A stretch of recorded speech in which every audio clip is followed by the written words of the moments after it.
मैं महेंद्र पाठ से आज आपका पुनः अपने इस चैनल महेंद्र पाठ में स्वागत करता हूं। दोस्तों आज हम सीखेंगे गोलीय उत्तल पृष्ठ पर अपवर्तन का सूत्र, जो कि एग्जाम यूपी बोर्ड एग्जाम की दृष्टि से बहुत ही इंपॉर्टेंट दोस्तों, तो ध्यान दीजिएगा। सबसे पहले मान लेते हैं ये आपका एक पृष्ठ है।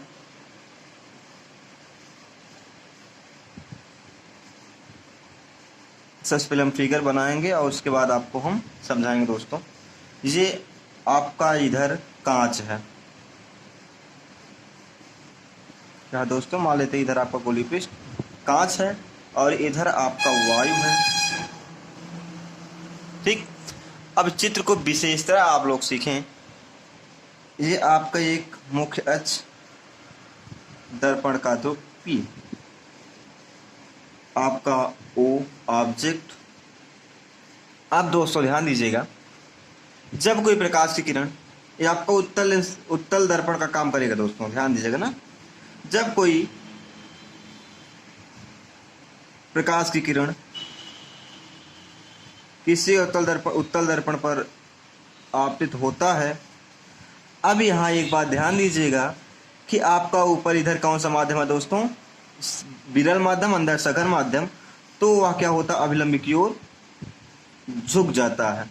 लेकिन अब यहीं पर आपका जो उत्तल दर्पण है यह परावर्तित हो जाएगा, परावर्तित हो करके यहाँ पर आती हुई प्रतीत होती है। अब दोस्तों मान लेते हैं इस पर एक आपका अभिलंब डाल दिया जाए। ये तो ये दोस्तों आपका अभिलंब, यहाँ से ये कोण आपका I है, ये कोण आपका R है और R के बराबर आपका ये भी कोण होगा R है दोस्तों। अब इसका नाम यल, और इसी को हम पूरा बढ़ाते चले जाएंगे और जहां पर आपका वक्रता केंद्र C, यानी इसका हम नाम दे रहे हैं, इसका जो कोण बन रहा है वो आपका दोस्तों गामा कोण है, और इस कोण को हम अल्फा का नाम दे रहे हैं, इसका नाम दोस्तों आपका बीटा है। और जब यह अपवर्तित किरण जहां पर काटती है वहीं आपका प्रतिबिंब I बनता है।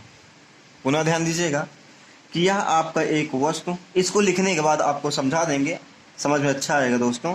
अब ये आपका वस्तु है, वस्तु की दूरी U से मापते हैं। अब ध्रुव से इधर है तो आपका निगेटिव होगा। प्रतिबिंब है, प्रतिबिंब की दूरी दोस्तों हम 20 मापते हैं, निगेटिव होगा क्योंकि आपका ध्रुव के इधर है। वक्रता केंद्र आपका यहाँ से यहाँ, यानी आपका ये वक्रता त्रिज्या आ रही इधर पॉजिटिव में है। तो दोस्तों अब O N A B, तो सबसे पहले इसमें दोस्तों हम लिखते हैं, जैसे जैसे फिगर को बनाए वैसे वैसे हम इसको क्या करते हैं, लिख देते हैं दोस्तों। तो लिखिएगा कि माना, यहां पर लिखिए, माना कि APB, माना कि APB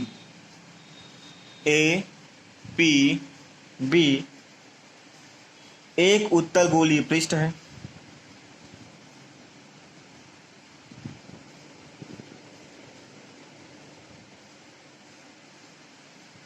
उत्तल गोलीय पृष्ठ है जिसके बाईं ओर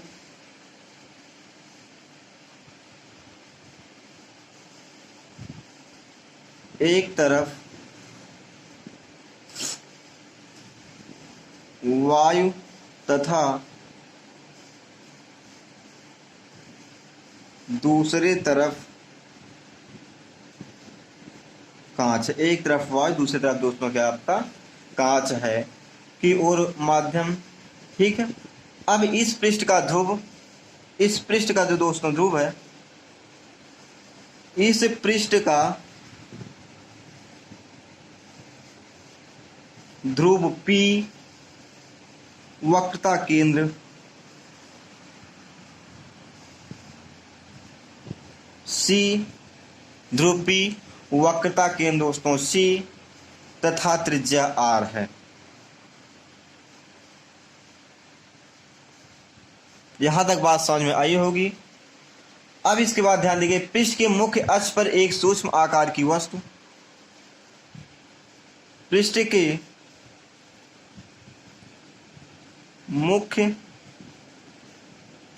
अक्ष पर सूक्ष्माकार वस्तु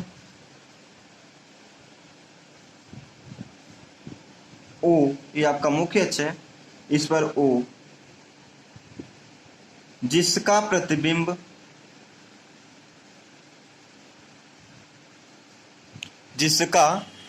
जो आपका प्रतिबिंब है वह I है। I बनता दोस्तों।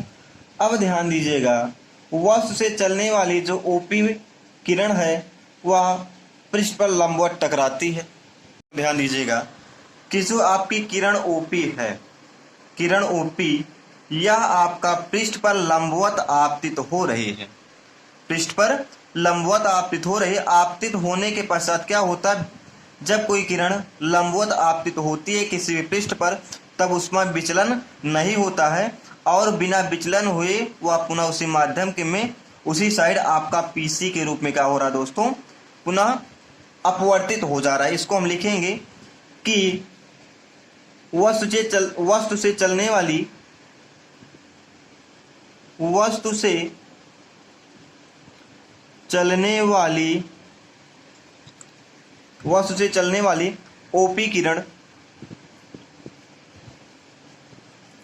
OP किरण पृष्ठ पर लंबवत मतलब होता है दोस्तों 90 अंश लंबवत आपतित होता है या लंबवत टकराती है, लिख दीजिए लंबवत टकराती है, तो बिना विचलन के वह पुनः PC के रूप में अपवर्तित हो जाती है। PC के रूप में दोस्तों अपवर्तित हो जाती है। और आपका दूसरी किरण OM, दूसरी किरण दोस्तों आपका कौन सी है, OM, यहाँ आपका यम, दूसरी किरण आपका OM जा रही है। इसके बाद इसको भी लिखेंगे, तथा दूसरी किरण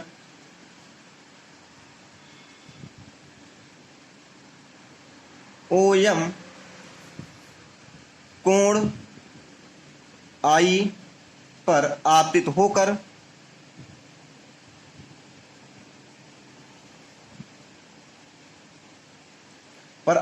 होकर कोण R यमयन के रूप में, कोण R यमयन के रूप में अपवर्तित हो जाती है।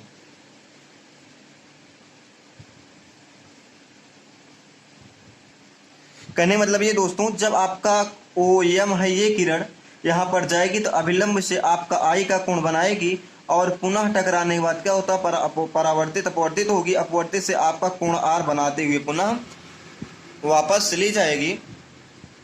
अब हम इसमें ध्यान देंगे, जब दो अपवर्तित किरण, आपका एक अपवर्तित किरण PC के रूप में, दूसरा आपका यमयन के रूप में, जहां पर ये एक दूसरे को आपस में काटती हैं, वहीं आपका प्रतिबिंब I बनता है, जहां आपका भी प्रतिबिंब I बना था दोस्तों। अब हम इसके बाद लेकिन एक बात यहाँ थोड़ा सा ध्यान दीजिएगा कि जो आपका वस्तु का प्रतिबिंब बना वह आभासी होगा, क्योंकि आपकी किरण यहाँ पर आती हुई प्रतीत होंगी। ये भी किरण, आपका प्रतिबिंब कैसा बनेगा दोस्तों, आभासी होगा। ठीक, प्रतिबिंब आपका आभासी बनेगा। अब यहीं पर हम लिखें, अब स्नेल के नियम से दोस्तों क्या लिखेंगे, अब स्नेल के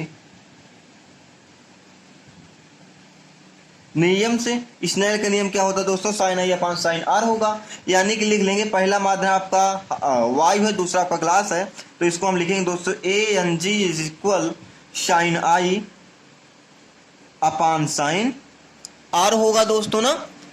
अब इसके बाद आपका जहां ANG वायु के सापेक्ष कांच का अपवर्तनांक है और इसके स्थान में दोस्तों हम अस्थायी रूप के रूप में हम सिर्फ यन लिख दें, कोई दिक्कत नहीं होगा।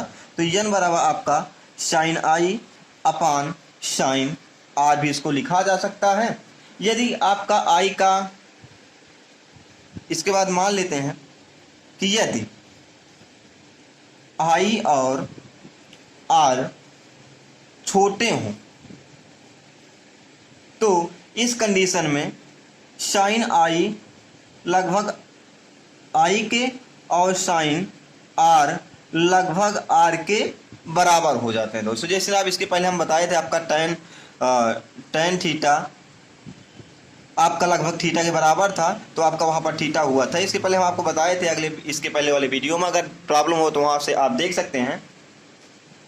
अब इसके बाद हम चूंकि फिर आपका क्या हो जाएगा दोस्तों, जब इसके स्थान पे आई इसके स्थान पे आर हुआ तो एन बराबर आई अपान आर हो जाएगा। ठीक, यानी कि या एन बराबर हम लिख सकते हैं इसको एन इंटू आई का इसके साथ गुणा करा देंगे।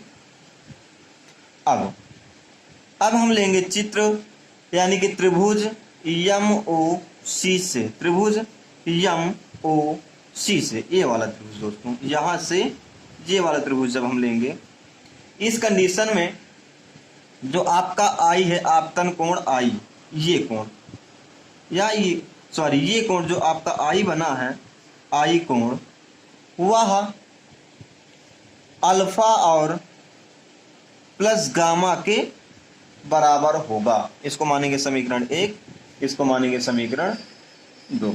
देखिए ध्यान दीजिएगा, आई का मान यानी कि इस आई का मान इस आपका अल्फा और इस गामा, ये आपका गामा, इन दोनों कोण के बराबर है, यानी अंतः कोण का योग बराबर बहिष्कोण यानी बाह्य कोण। आपका अल्फा बीटा ये दोनों कोण जो होंगे वह इस कोण के आई के बराबर होगा। उसके बाद लेंगे दोस्तों त्रिभुज यम आई सी से, यम आई सी से, इसमें भी आपका क्या होगा, जो आपका आर का कोण है वह बीटा और गामा के बराबर होगा, बीटा और गामा के बराबर होगा, क्योंकि अंतः कोण बराबर बहिष्कोण। इसको मान लेंगे दोस्तों हम त्रिभुज समीकरण नंबर 3। अब इसके बाद हम समीकरण 2 व 3 से क्रमशः आई व आर के मान समीकरण 1 में रख देंगे, यानी कि समीकरण 2 व 3 से आई और आर का मान,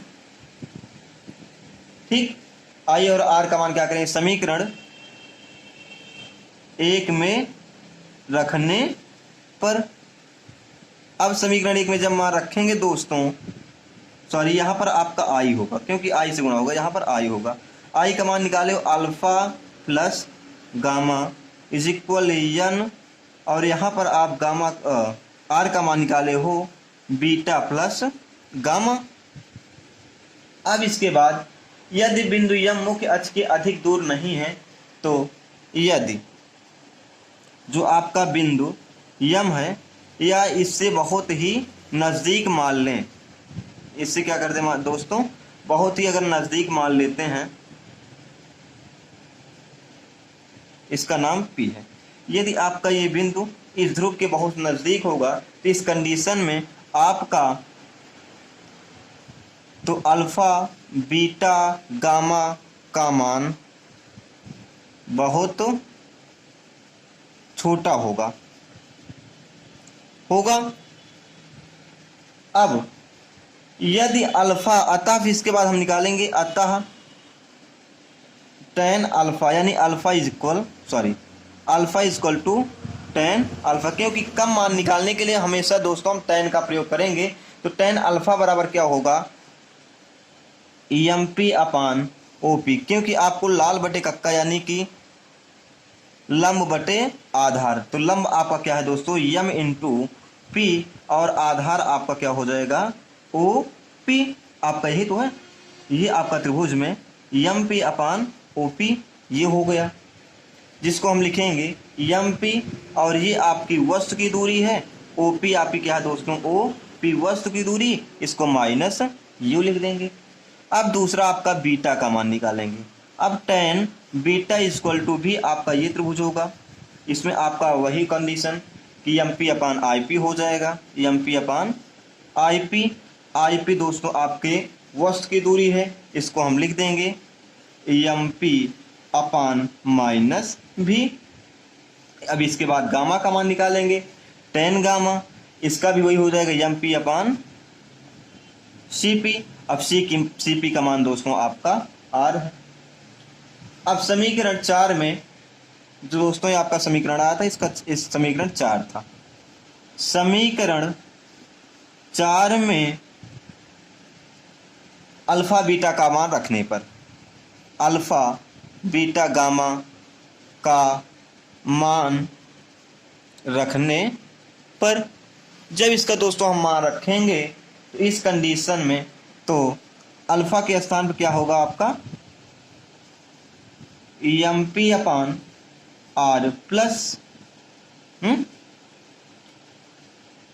P upon r plus M P upon minus u. ठीक, अल्फा गामा अल्फा का मान रखा गया दोस्तों, is equal n M P upon plus r plus M P upon minus भी। अब हम एम पी को कॉमन करके दोनों साइड काट देंगे, एम पी को कॉमन करेंगे, दोनों साइड कट जाएगा, तो आपका मिला 1 upon are minus 1 upon you is equal N upon are minus N upon भी। क्योंकि एम पी दोनों साइड सब में कॉमन करेंगे, कॉमन करने के बाद एक साइड से दूसरी साइड को हम काट देंगे। या इसको हम लिख सकते हैं कि एन अपान भी minus 1 upon you is equal N upon are.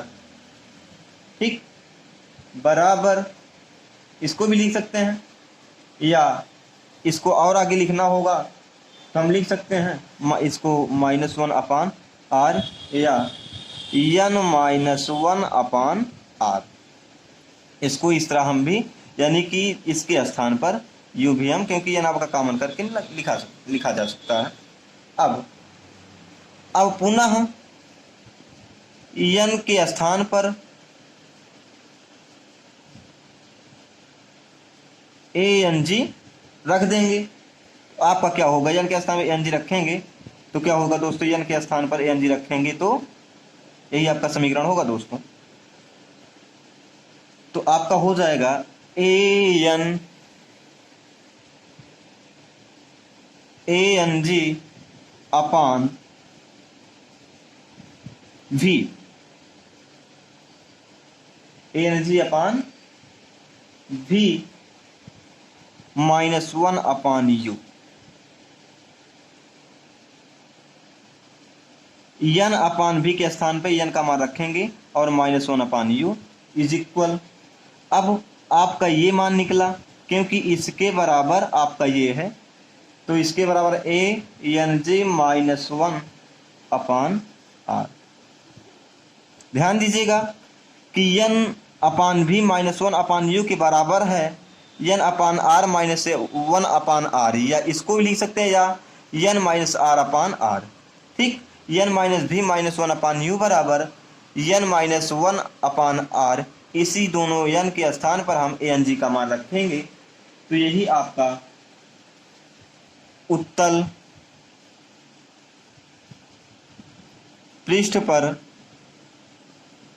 अपवर्तन का सूत्र है। ध्यान दीजिएगा, कुछ इसके टिप्स हैं। सूत्र के अनुसार जो भी आप निकालें, जो आपका प्रतिबिंब होता है वो उसका मान हमेशा अल्फा पर निर्भर करता है, क्योंकि अगर यू का मान r अपान एन -1 से कम होगा तो प्रतिबिंब आभासी है, क्योंकि r का मान अगर पॉजिटिव है तो v का मान हमेशा नेगेटिव होगा। अगर v का मान नेगेटिव है तो आपका जो प्रतिबिंब होगा वह हमेशा आभासी बनता है दोस्तों। दूसरी बात, अगर u का मान r अपान एन -1 से अधिक होगा तो इस कंडीशन में v का मान पॉजिटिव हो जाएगा, तो प्रतिबिंब जो होगा दोस्तों वह हमेशा वास्तविक बनता है। इसके बाद मान लेते हैं इसका जो सामान्य सूत्र निकाला जाता है गोलीय पृष्ठ का। तो मान लीजिए आपका वस्तु, मान लीजिए कि यदि वस्तु n1 अपवर्तनांक के माध्यम से, अपवर्तनांक के माध्यम से n2 अपवर्तनांक में प्रवेश करता है, यानी कहने का मतलब ये है कि जब आपका वस्तु n2 माध्यम में हो या माध्यम में रखा हो और तथा दूसरी तरफ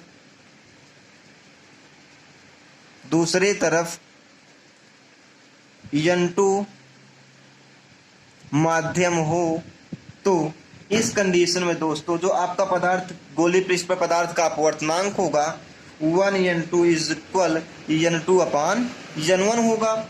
अब इसके पहले आपको सूत्र बताया गया कि n upon v minus 1 upon u is equal n minus 1 upon r।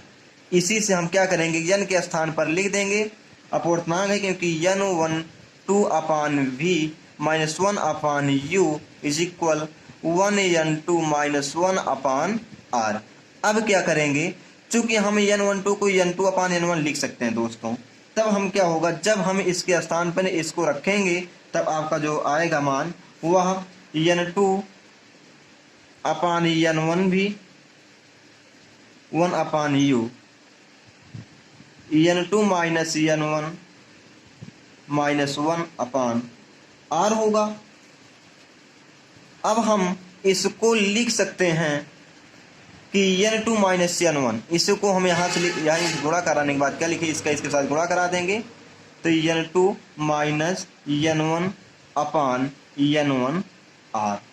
ठीक, अब क्या करेंगे, n1 का पूरे समीकरण में गुणा कर देंगे। इसके बाद क्या होगा, n1 का पूरे समीकरण में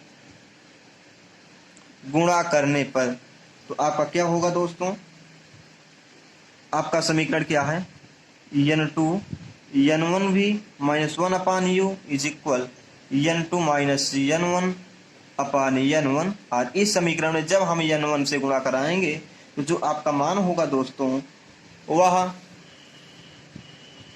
जब हम इस समीकरण में n1 से गुणा कराएंगे जो आपका मान होगा दोस्तों n2 upon v n1 upon u is equal n2 minus n1 upon r होगा। यह आपका गोलीय पृष्ठ पर आधारित अपवर्तन का सामान्य सूत्र, यह